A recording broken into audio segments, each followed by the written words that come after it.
Le panneau interdit le stationnement du côté gauche seulement. Si je ne tenais compte que du panneau, je pourrais m'arrêter à droite ou à gauche. Mais il me faut aussi respecter le marquage au sol.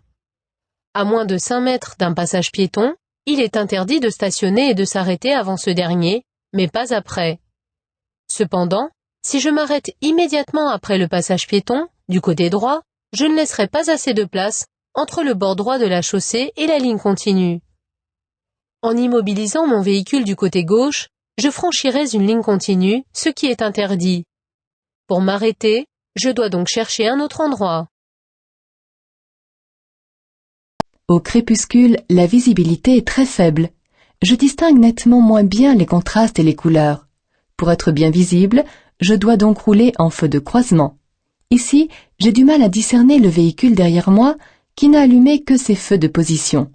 Les feux de route, les feux de brouillard à l'avant et à l'arrière ne doivent pas être utilisés. Ils sont inutiles dans ces conditions et risqueraient d'éblouir d'autres usagers. Le voyant qui doit être allumé est donc le numéro 3.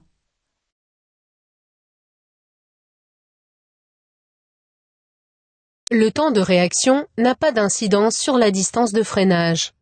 En effet, la distance de freinage débute au moment où le temps de réaction prend fin.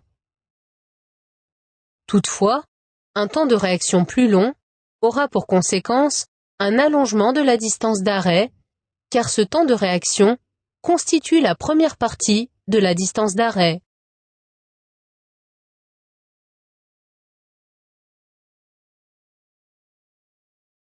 Par forte pluie, pour être bien vu, je dois circuler avec les feux de croisement que je peux aussi compléter ou remplacer par les feux avant de brouillard, si mon véhicule en est équipé. En revanche, je ne dois jamais rouler de jour en feu de route. Je ne dois pas non plus allumer les feux arrière de brouillard, éblouissants dans ces conditions.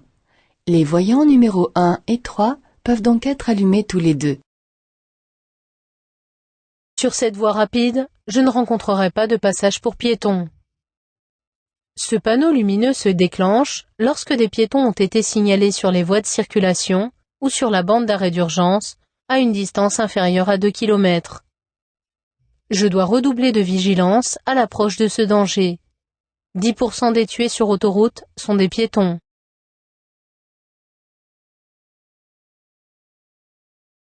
Par temps de pluie, l'humidité de la chaussée augmente considérablement le risque de dérapage, surtout dans les virages.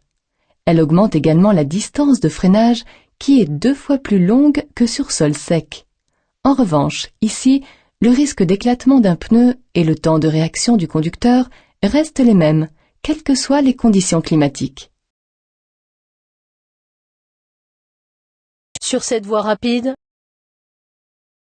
dans la situation 1, je peux continuer le dépassement car le feu est vert et la chaussée à sens unique.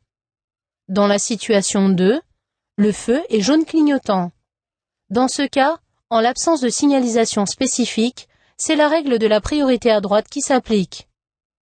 Le dépassement d'une voiture étant interdit aux intersections où je dois céder le passage, je m'abstiens de dépasser.